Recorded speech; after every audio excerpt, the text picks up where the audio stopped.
Vice is set to be headed for bankruptcy May 1st. New York Times story. Nobody would have guessed this was coming. It was a $5.7 billion company just a minute ago, and now they're talking about going on auction. So Vice Media is preparing to file bankruptcy after being unable to find a buyer.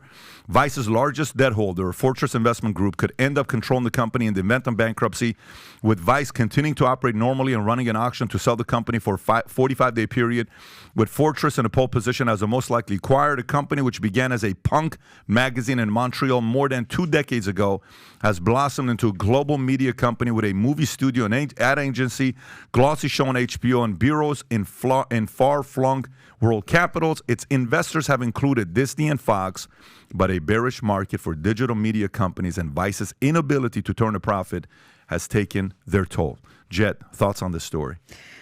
Did you see Andrew Tate talking about this online, by the way? Because they did that documentary on him. Yeah. That guy, Matt Lachey or whatever he was completely corrupted. I mean, total tool. But, it's interesting. What's going to happen? I guess, you look at if you look at what Vice has put forth, for the past several years, I don't know, Vinny, how familiar you are with Vice. I've seen the documentaries. It's a lot of woke stuff. Yeah. It's a lot of, I think people are really tired of the messaging at these locations. I think it's going to be really hard for pretend organizations, as I call them. Vice was pretending to be, we're here to deliver the news. We're here to be objective. And when you don't do that, people aren't stupid. They look at that and they say, well, I'm just going to turn this off. And I think it was really interesting because Andrew Tate was front and center.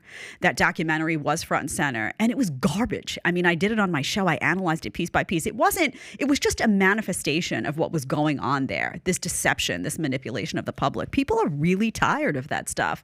I think Disney is suffering big time as a result of what they're doing with the wokeness injected into kids' cartoons. And people just want you to be straight with them. If you're a hard left, progressive, as I call it, regressive organization, if that's your line, if you're an MSNBC, or just own what you're doing, own your agenda. I think a lot of these organizations are getting into trouble because they're trying to trick the public.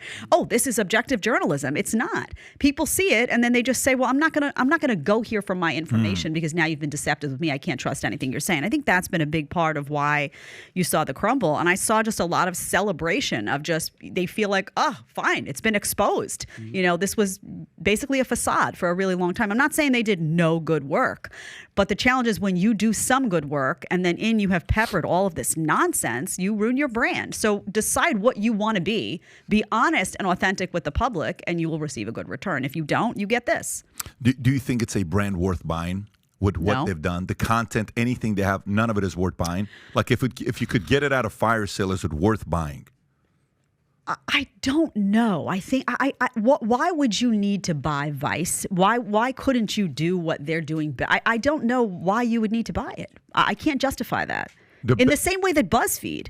I don't know if you saw a lot of people tweeting, should I buy BuzzFeed? No, I wouldn't suggest that. Why? Do it better. Why do you need to buy that entity that's already failed? And I don't. Tom, what are your thoughts on this? I tend to agree. And then I see another side of it too. So I'll take a counter side.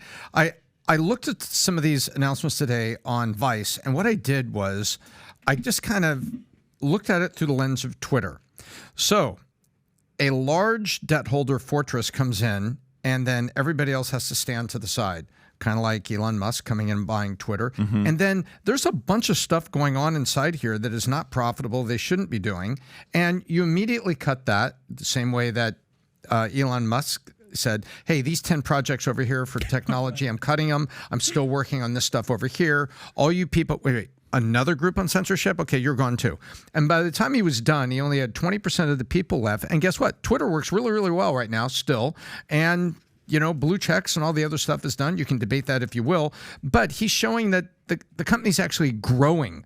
Twitter is growing, and from a pruning to growing. And so I look at this and I'm like, wow, we got a movie studio, we got this and this and this and this and this. What if somebody comes in like Fortress? Because Fortress has said, we're going to continue to operate normally while we're running an auction process. And I think what will happen is Fortress has to look at it through two ways. One, I'm going to end up like a PE firm. I'm going to end up owning this son of a bitch. And now I'm going to be stuck with it. So what are they going to do? They're going to be doing layoffs and trimming things, seeing it do it. So I see like a Twitter comparison where Fortress might end up running Vice Light only some things that are actually, profitable and worthwhile. Now, that said, I was also reading media that said there's not a lot of consumer connect to the Vice brand.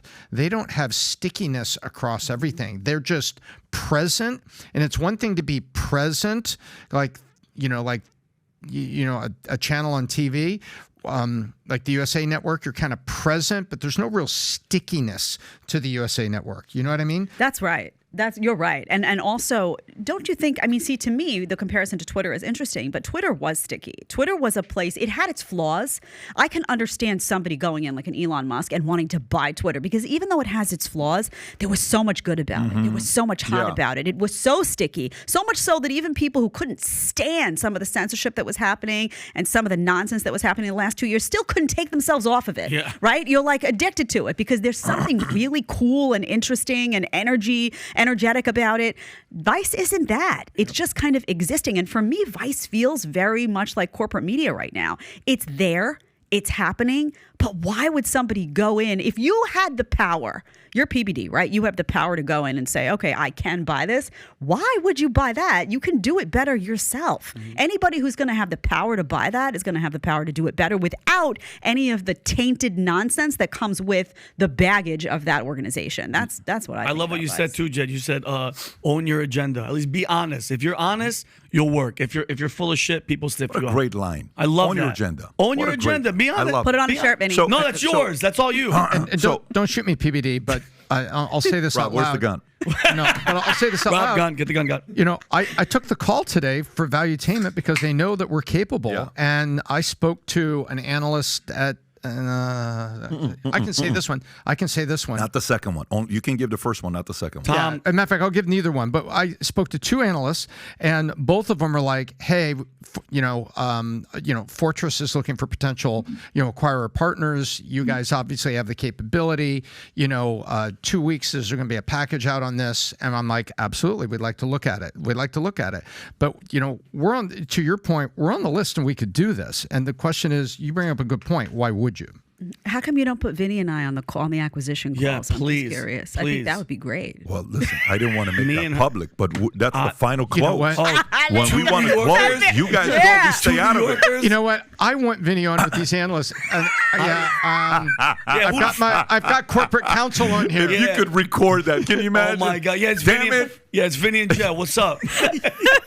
I got your habeas corpus right here. Hey, Yeah. but the one thing that is going on, that there's no question about, there is a massive shakeup, disruption going on in media as an industry, as a space right now. Huge. Whether it's people questioning fake news, whether it's some people transitioning out, whether it's Rupert Murdoch wanting to go to a different direction, whether it's CNN and Malone saying we're done with Don Lemon, and whether it's Vice, whether it's BuzzFeed, there's a lot of this stuff that's going on right now. And even Disney is kind of a packaging ESPN to, in a quiet way to say ESPN could be for sale for the right number. There's a lot of shakeup going up right now. So if you like this clip and you want to watch another one, click right here. And if you want to watch the entire podcast, click right here.